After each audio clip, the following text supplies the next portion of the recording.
Good evening.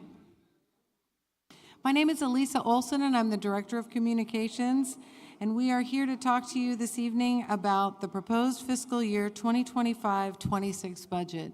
And we really appreciate you taking time out of your schedules to come out and share your thoughts with us this evening.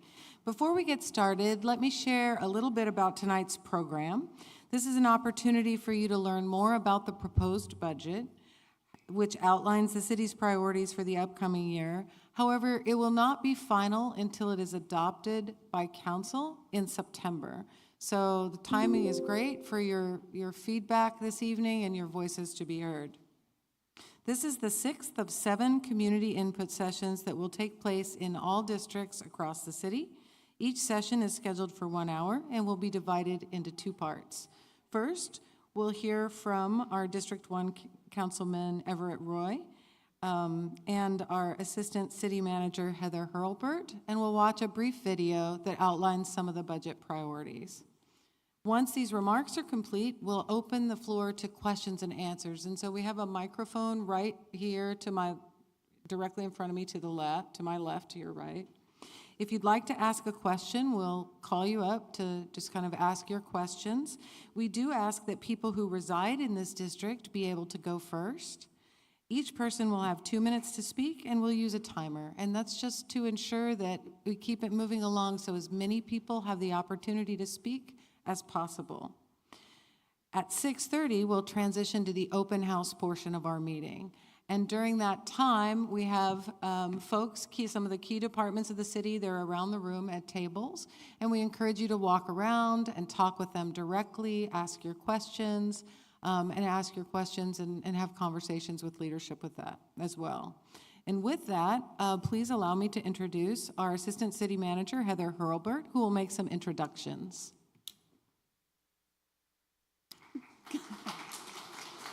Thank you very much. As Elisa said, my name is Heather Hurlbert, and I am one of the assistant city managers for the city. Peter Zanoni sends his regrets. He was double booked, and he is meeting with on the Hart Library tonight at exactly the same time. So I send his regrets and his appreciation for you attending tonight, and I will be here to answer questions along with Councilmember Roy. So we'll go ahead and go to the video. Okay. We do have a couple of dignitaries here tonight. One is our Councilman Everett Roy from District 1.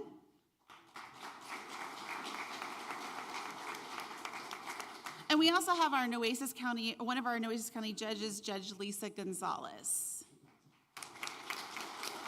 Thank you so much for joining us tonight. And so now I would like to go ahead and bring up Councilmember Roy to say a few words.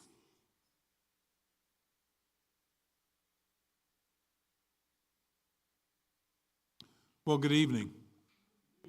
First of all, I would just like to welcome everyone that's here this evening. The city staff that's here to support. I'm sure that there's going to be a lot of good questions. I look forward to being able to answer those questions and have everybody walk around and ask questions. This is an important budget. This budget is, it's your budget. It's not my budget. It's not staff's budget, but it's the people's budget. And I think it's important that you ask the questions and that you embrace it. I'm always glad to be here at the Orville Williams Center. This is such a place that has history. As I look around at the walls, I look at the veterans that have served in this community. It makes me so proud not only to be a veteran, but to be here alongside all the other pictures and those that have served our country. You know, I know that the mayor is out in Austin today, and I also know that one of the council members at large is also out there. So I look forward to them returning and wish them safe travels. But we've got a lot going on. We've got a lot going on in the next couple weeks. The next few council sessions they're going to be important, especially September 2nd. So with that, again, I want to thank everybody that's come out in the community. I also want to take a second here, and I see former council member Jim Klein. I'd just like to give a shout out to Jim.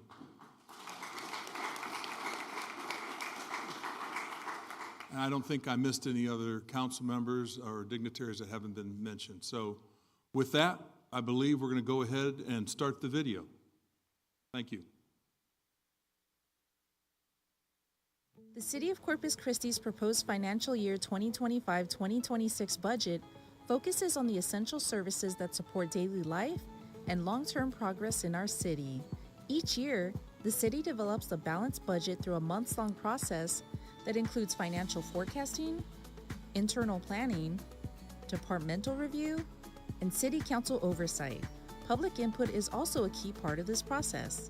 This year, a preliminary forecast was reviewed with City Council on April 29, showing a $7 million gap between projected revenues and expenses, driven by reduced property tax revenue due to increased homestead exemptions, the elimination of the street user fee, flat sales tax revenue, and rising service delivery costs tied to inflation and contractual obligations. The city was able to close this gap by increasing fees for service and reductions in expenses by identifying efficiencies and savings. The proposed budget remains balanced.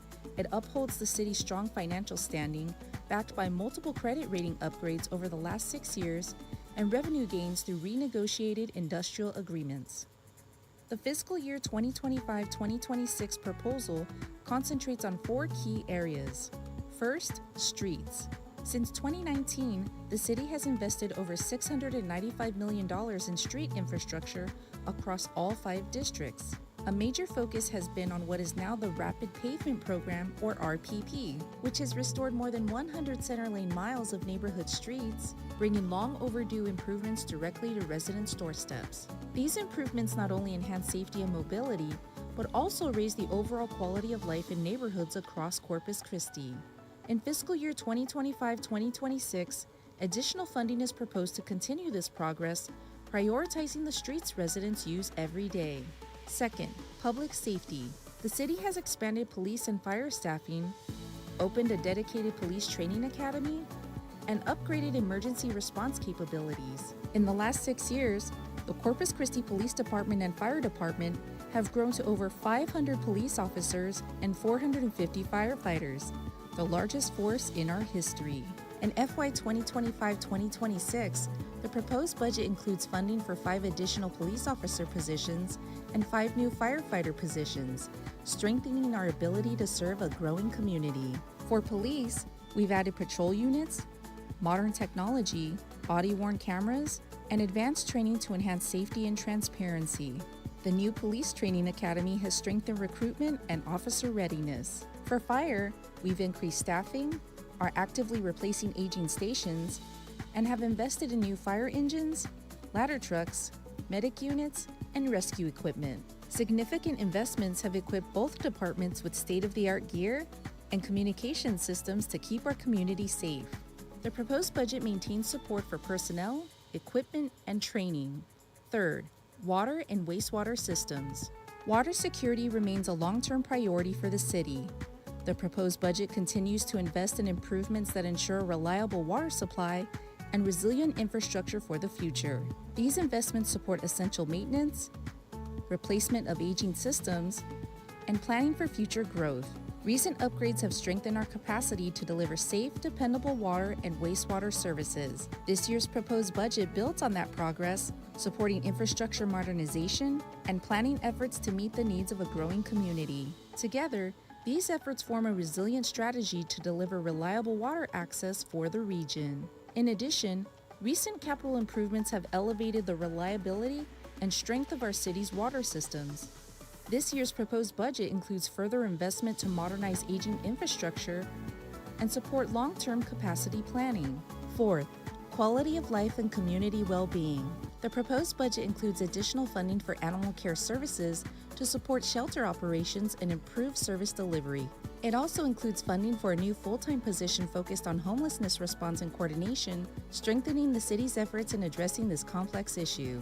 These additions reflect continued attention to areas that impact day-to-day quality of life in our community. Together, these priorities reflect a disciplined approach, focusing on what's essential, what's sustainable, and what serves the greatest number of residents. The proposed fiscal year 2025-2026 budget is a responsible plan built on financial stability, a focus on core services, and long-range planning.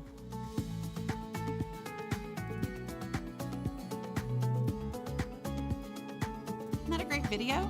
Our in-house communication staff put that together for us, and it featured a lot of our city employees along with our citizens in it, along with providing that message to us. So we're ready for everybody. So if you have questions, please come up to the microphone here. You'll have about 2 minutes to ask your question, and I will hopefully provide you answers. Good evening. My name is Dale Swatella. I live in District 1 in Hillcrest. And I have some sample utility bills. And the stormwater runoff tax that was from August of 22nd of 22, $10.71. My Social Security check went up 3%. So the next year, did you go up 32 cents on this? That would be 3%. No. It went up from 1071 to 1346, almost $3.50 increase. And then that was September of 23. And then in August of 2024, went up to another, it went up to $15.47. And then November of 24 went up to $18.06. So in basically 2 years, you've gone up from $10.71 to $18.06. But my Social Security check only goes up about 3% a year. And this is a almost $8 increase. That's crazy. That's crazy. Anyway, I just want to tell you all about this ridiculous tax, stormwater tax. My grandparents paid for stormwater in the 70s. They redid our streets, put in new storm drains and curbs and everything, and they paid for that back then. There's been nothing done to our stormwater system in my neighborhood since 1970. So I just want to say, what the hell are y'all doing? Goodbye.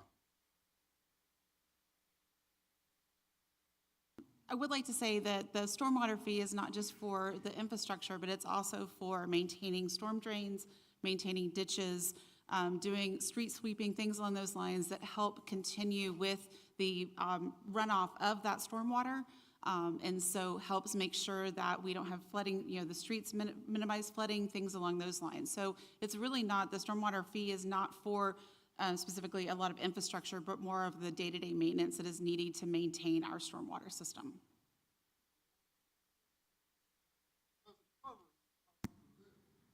I understand that. We're having to look at what our costs are within that stormwater fund and the services that are provided through that and set those rates appropriately.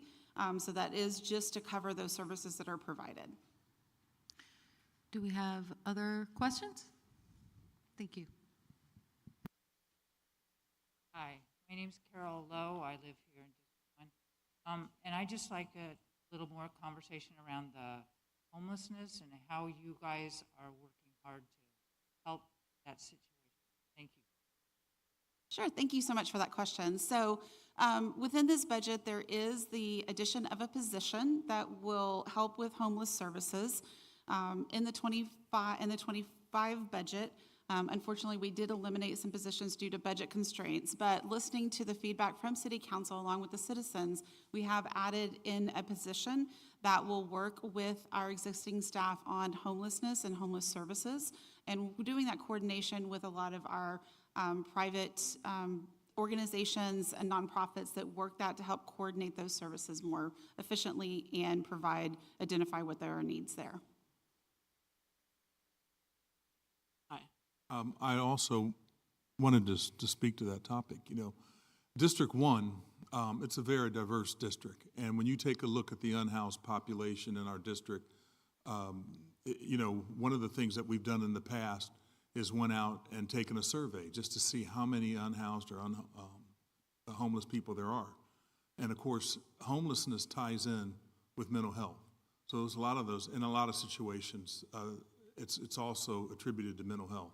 So I'm glad that we're able to add an additional position, but that's just one position. I'm hoping that we can continue to evaluate and bring more staff, because I just don't think anytime soon that we're going to be able to eradicate the homeless situation. But there's a lot of needs out there, and I look forward to continuing to work with city staff to be able to meet those needs and understand what the root cause is and see what we can do to make an impact. I also believe that veterans, there's a lot of veterans out there I talk to on a weekly basis that are unhoused. And I'll ask them, I can always spot a veteran anywhere, because you just tell by a lot of times it's what they're wearing or just the way that they're communicating and that. And so we got a serious problem, and I want to continue to work on that with city staff. And I appreciate city staff and what they're doing right now. But we got to do a better job. Thank you. Hi, Mark Minster. I live on North Beach, so in District 1.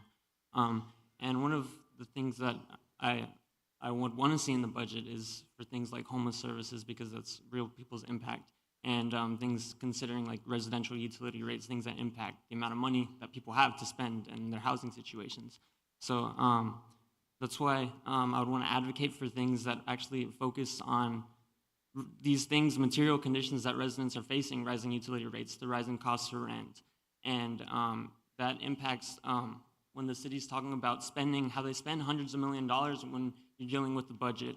The cost of the desalination plant or water projects that provide water for industrial usage. Obviously, when you're using these mass amounts of water, you have to build these industrial plants. But if we focused on the problems that a lot of people in the city are facing that don't have the type of money that these companies have, and looking at it from a public safety point of view, on North Beach, there's lots of people that swim right in the inner harbor, and the impact of pollution from these companies right in this area, thinking about the impact that desalination will have in terms of what those companies bring, in terms of how that affects the health of humans, the health of the bay and the environment. And I know some of the concerns with desal of if we don't provide water for industry, the impact of curtailment, of the negative impact that could have, but that potential impact if they had to curtail. But think about the people that are already facing the consequences and facing economic struggles now. But that before even this curtailment, there's so many people struggling economically now that the city isn't talking about or focusing on, especially with the potential costs of utility rate increases and the cost of rent and living. There's a bunch of concerns with the housing, affordable housing, stuff like that. So in the budget, it would be great to see like hundreds of millions or tens of millions prioritized to things like problems like that, homelessness services, health services, things that will actually help people. But Thank you. Mr. Klein. Hi, folks. My name is Jim Klein. Sorry, my voice is a little bit raspy. It's the first day of class back at Del Mar today, so my voice is just a little bit lower even than usual, I guess. I just had a question. I've seen this online, but I haven't had a chance to follow the budget workshops as closely as I would like. There's a proposal to cut $50,000 from the library budget. Is that correct? So that reduction was in response to the Hart Library, which we share with Flower Bluff ISD, due to some changes in the legislature for school safety. The general population can't occupy the same space as the students. And so that $50,000 reduction was due to the reduced hours that were going to be at the Hart Library. Like I said, the city manager is there tonight. They are talking with the school district and citizens on how possibly we can increase hours there. But I think that we have recommended that that $50,000 go back into the budget and be funded. And so we aren't looking at a reduction in the library budget that you had just mentioned. So it would stay in the library. It would stay in the budget, even if our hours are reduced at the Hart, that we would anticipate that recommending that go back into the budget for full funding. That's good. That's very good to hear. One other thing, this has been kind of a bone with me for a while, I guess. The natural gas department or methane gas department. And again, my information is a bit dated now. Last time I looked at this, I think we were spending $1.3 million a year on marketing for the natural gas and methane gas department. I really think that money would be far better spent in other areas. Okay. Thank you. Do we have others in the room who would like to ask questions?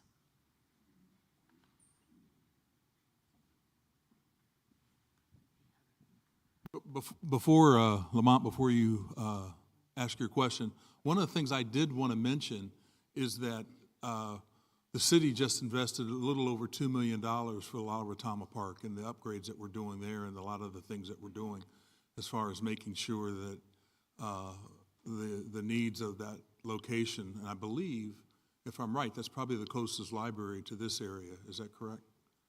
But that's getting ready they're in the pre-engineering phase, and they'll start over the next, about 18 to 24 months, making those upgrades. So I'm really excited about that, the fact that we're investing that $2 million in La Retama. Thank you, Lamont. So the question, since you brought that up, the question is, are you putting the money in the library or are you putting it in the park, developing the park? That's the question. Is it going into the library or is it going just to develop the park? So I'm not sure of your question on the park. So it's going into the library building? Okay, it's going into the library. Yeah, building. not La Okay, Retama Park. Okay. Exactly, Well, La that's what Retama you Library, said park, yes. so I'm Yes. because I've seen the designs. Oh, you know what? I apologize because I'm from out in the Northwest. We also have a park out there named the same thing. So I apologize if I misled you on that. But yes, the library. We're upgrading the library, and the windows, and a lot of the different things there. Because one of the things that will be able to be used in the future is a place where people can gather if there's a storm or an emergency type of response.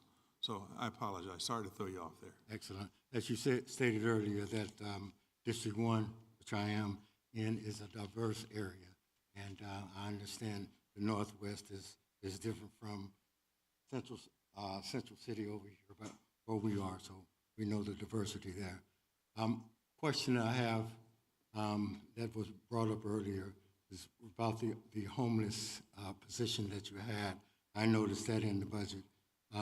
Question is, how many people are in that particular capacity working with the homeless? Or this is just one individual who's going to collaborate with other individuals in the city of Corpus Christi? That is correct. Currently, there are no other staff that work with homeless, and so this would be adding back in a position that would then work with and coordinate resources, identify opportunities, things like that. That was one of my questions. And the next question, I don't know whether or not this is in the capital budget. I think it is, but it's $900 and some odd million going to the desal plant. And is that in the capital budget, or is that in? I can look it up. It's in one of the budgets that I've read, and it's basically $900 and some odd million that's going into that is in that budget going to the desal plant. And am I correct about that? And if so, if that does not go, what are you guys going to do with that money? So there is a long-term project for the future water supply, which is the Inner Harbor desal. That money has not been. We haven't gotten that money in, so that's a future. But it's budgeted. But it's budgeted, but it's for future years, and so there's not specifically funding sitting there that can be allocated to another project. But it's budgeted in 2020, 25, 26. It's there in the budget. There is some in the budget, yes, for 26 on the capital side. Yeah, that's what I said. Yeah. So that's what my point is, that you have it set aside. So my question is, if that does not go for desal in the Inner Harbor, where will you put that money? So that money is not available to be put someplace else. We have some funding from Texas Water Development Board that's specifically for that project. If we don't move forward with that project, basically we give that money back, so it can't be allocated someplace else. Thank you very much. Sure. Do we have others? And I did want to mention, so the gentleman that was speaking about your stormwater fees, so we do have assistance through our utility department. They're sitting right over here, and so if you would like to speak with them, they are available to speak with you about that. Good evening. I have a question. What can a neighborhood do to get on a budget? Hillcrest, we need streets repair, we need lighting, and we were promised lighting, but we didn't get it. What can we do to get on the budget? Not 3 years from now, but for right now or sooner. So thank you so much for that question. So we have worked, I know, with AEP looking at street lighting and things along those lines. I know over the last year we have worked with them to replace lights that are out and identify things that actually were privately owned on those lightings. We'll continue to work through that. Our streets go through a priority, the Public Works goes through and looks at the condition of roadways and things along that, and those are prioritized across the city. We are investing in the parks, so there's several, I think almost $20 million that are going into parks for those areas. 26 million that's going into parks right there to provide those amenities within Hillcrest. But when you ask about what you can do specifically to get within the budget, is working through the council, ask and make sure that those priorities are known to them, and then they bring those forward to city staff, and that when we're putting the budget together. Well, the reason I asked is because, now, thank you, but the last time I was at city council, the streets were, truck came out and they patched them. When we get that first rain, we know what's gonna happen. We're gonna have sinkholes again. We have asked and requested for the signs for no trucks, because we have 18-wheelers coming through our neighborhood daily. We have asked for the signs. We do not have the signs. So some things, does everything have to go through the budget, or can some things be provided? So every expenditure that the city makes has to be included in the budget. So we have to what's called appropriate funding, and city council approves that on an annual basis. So some of those we have routine expenses or funds set aside for maintenance, but projects, things like repaving streets and stuff, that is included within the budget within our project plan, and that determines what gets done in which order. Thank you. Sure. I'll see you. I just wanted to add, one of the things that we're working on and we're going to continue to work on is that now that the new Harbor Bridge is up, and part of that process is taking the old Harbor Bridge down, which is really going to change some of the dynamics of this area in terms of elevation and things of that nature. So, and as far as your streets go, a lot of the streets in our city have been just torn up due to working on what it took to work on the new bridge. And so now that a lot of that construction's over, now we've got to do the demolition part. I know that those are things that hopefully once we get done with that, then we can get some of those streets back in repair. Even Broadway? I think one of the things, at least in my district, we need to be able to look at all the streets. I don't think that whether you're in Hillcrest, whether you're in Cal Allen, or North Beach, our streets, unfortunately, there's several streets that need to be worked on, and we took that plan, which I think it was 60 years. Was it 60 years? With this rapid pavement program, and I heard that we've actually surpassed that. We're down to about 8 years, and so we've made some tremendous progress, but we've got to continue to work on it. We do.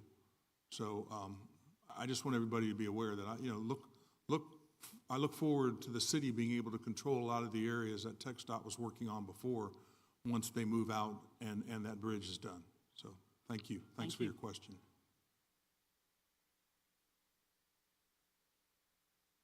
Hello, my name is Laramie. I'm in District 2. You started this off by saying that this is a people's budget, which sounds very familiar. But looking at the budget from here, the only thing that I can read at this distance is police and fire, $177.2 million, which accounts for 51.1% of the budget, more than half the budget. That's not a people's budget, that's a police budget under the guise of a public safety budget. But that does not make me feel particularly safe, and I don't think there's a correlation between an increased funding to the police and an increase in public safety. I think that investing in communities and in parks, keeping libraries open longer,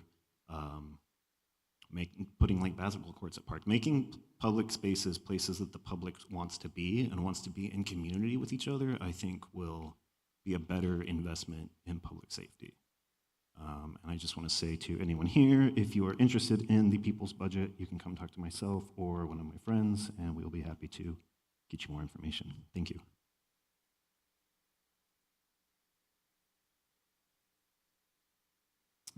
Thank you. Good evening, everyone. My name is Michael Rodriguez. I'm the Deputy City Manager.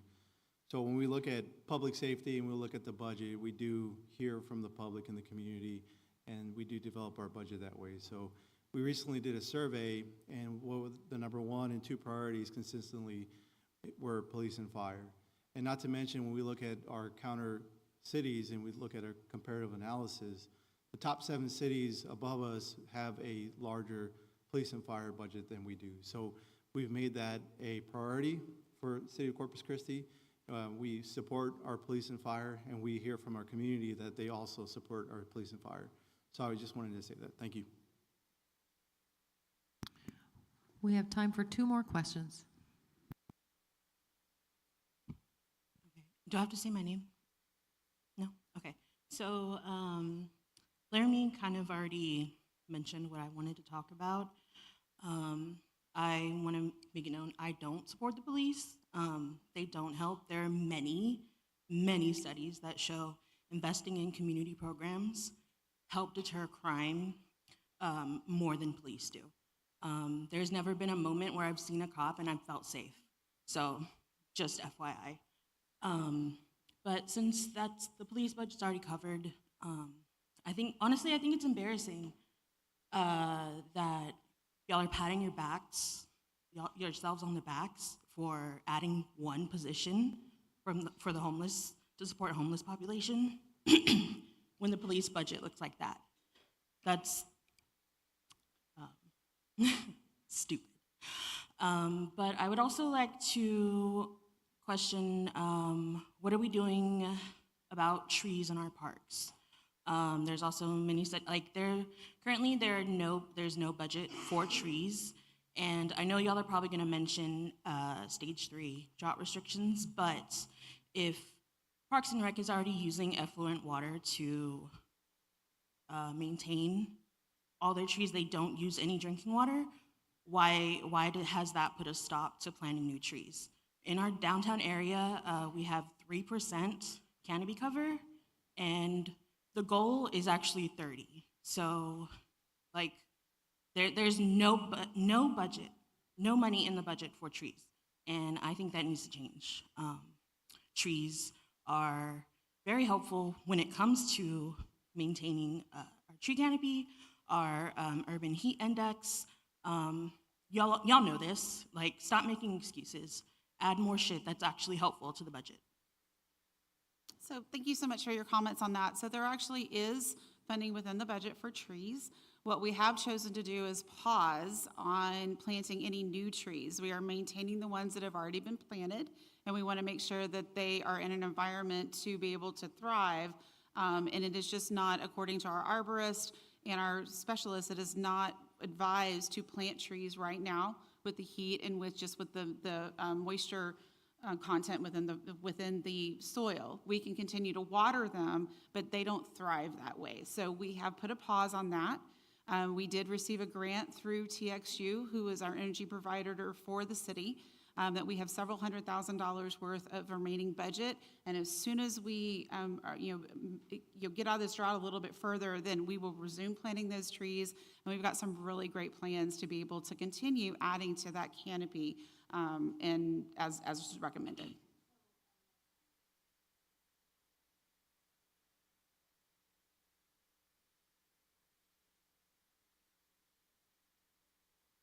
I don't know that we had specific budget within. Mm-hmm. Yes.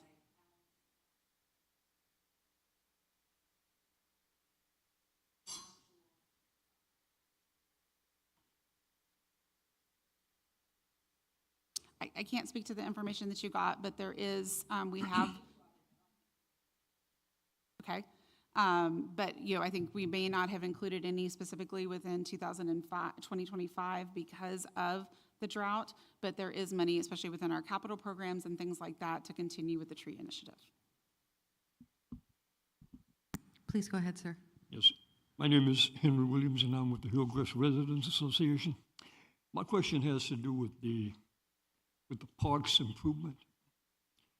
And I believe that has passed with this budget, having to do with the improvement of Williams Park, Washington Coast, TCS, and Ben Gaza. Has that gone through? So yes, actually, the construction contract was awarded, I think the meeting before last, and so Excuse me? two meetings ago. So city council approved the construction contract. Good catch. For all of the parks except for the aquatic center. So we're just waiting to get that started, so you should be seeing progress any day now. We're still designing the aquatic center, and we will be going out for construction contract for that within the next little bit. Do you have any idea when the improvements will be taking place? So the approvals have already, that's what I just said. The approvals have already been taken place for everything except the aquatic center. City council has already approved that contract about 2 to 3 weeks ago, and that has already been awarded to the contractor. We expect that those parks will be completed within the next 12 months. The only one that hasn't started that we haven't awarded a contract is for the aquatic center, and we hope to be awarding that contract, go through the process and award that a contract within the next several months. September. Okay. Thank you very much. One other observation. You know, as a Corpus Christian, a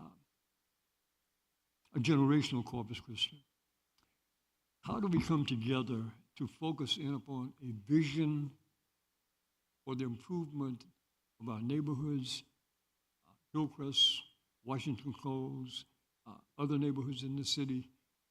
How do we come together to focus in upon a vision to improve our neighborhoods?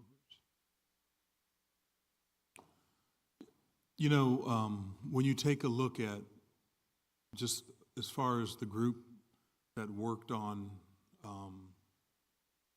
negotiating, sitting down, the long hours, Lamont was part of that group, and looking at what Hillcrest wanted and the things that we were going to work together on, as you know, the 4 parks, Ben Garza, you know, we went back and forth as far as working on the aquatic center and being able to do all those things.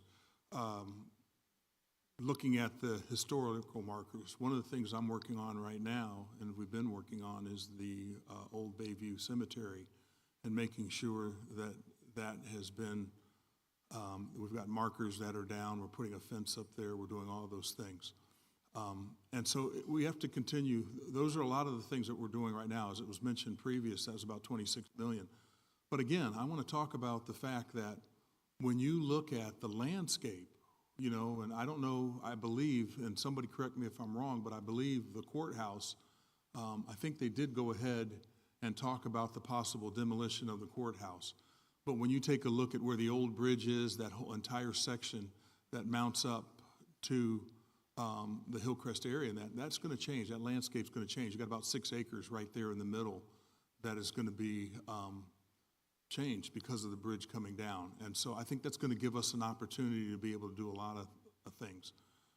One of the things I looked at, and Dan probably remembers when I first came on council in 2017, was the plan for the Williams and Coles area that was laid out. And I'm hoping that we can come back, revisit that plan, and continue to do some of those things that was talked about in that plan. So I'm excited about that. It's going to take some time, and I think a lot of it's just you have to get some things done, like the bridge, and taking that bridge down before you can do the next step. So I think the future, as far as that goes, looks pretty bright. So then can we bring the port and the city and the neighborhoods together to focus in upon a vision for the area? We actually are meeting right now, and I think there's several.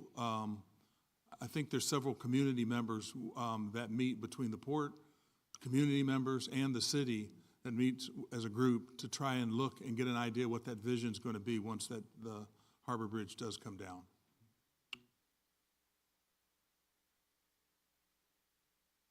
Sure, I believe there are some residents from the community, but that's the mayor, and she's not here this evening, but that's her committee, and I'll make sure that I do mention that to her, because I know that there are several citizens that represent that group. I just need to make sure that what part they're from. Well, Mr. Roy, we will get together and try to focus in upon that, because I have not been aware of anyone from the Hillcrest Residents Association who has been a part of that. I'll make sure that I'll reach out to you on that and update you. I know that I've only been to one meeting so far, and that was probably about 2 months ago. And I'll make sure that I express that to the mayor. Thank you. Thank you much. Thank you. This will be the last question, but then you'll be able to ask your questions just directly one-on-one with people after that. If someone wants to go instead of me, that's all. Oh, okay. I was asking if someone wants to go instead of me. Okay. Yeah, this isn't honestly really a question. It's more of like comments. First of all, is like the format of these sessions. I'm just kind of like listening to what community members are saying, and the format of these sessions, it's like citizens come up and express their concerns, and instead of like, it seems like instead of taking note of the concerns, y'all are basically just like defending yourselves, and like, oh, we had another community member that was just like, y'all are patting yourselves on the back. Like, community members are here, these are the material conditions that they are facing, and then y'all are like, oh yeah, we're doing this, instead of like taking note on how we can improve these conditions of residents. So I just wanted to note that. Also noting there's just been a lot of minimizing of concerns of residents, especially in Hillcrest. I know a lot of folks have been talking about the roads, and y'all's answer was like, oh, all roads are bad. So minimizing concerns of residents. I've also heard y'all talk about like, tell your concerns to city council and then they'll talk to staff, and like, but a lot of these community members have been going up to city council for years. And so, yeah, I guess just my last note, we already had a friend talk about how y'all are patting yourselves on the back for like the one person in charge of like unhoused services. But yeah, we want to see investment in like counseling services, behavioral crisis response programs, low barrier shelters, and not just like, oh yeah, we're hiring one person, yay, that's it. We want to see true quality of life programs that will improve our collective quality of life, including for our unhoused friends. And yeah, all of this we talk about in how we can build a true people's budget. So yeah. This concludes this portion, the question and answer portion. Can I get one more bite at the apple? I need one, since y'all got several bites, I need one more bite at the apple. That involves this building that we stand in, Orville Williams, as we stand. I was on the planning commission when this particular building came up. And unfortunately, the city of Corpus Christi and High Alcoa OIC were partners in getting this building from HUD. And we had portion of this particular building, and the city had portion of this building. Last year, the city took away High Alcoa's key, and we have not been able to have access to this building on a High Alcoa developing portion. So we would like the key back. Thank you, sir. We'll now begin the open house portion of our meeting. There are folks around. Please have dialogues, talk one-on-one. Thank you so much.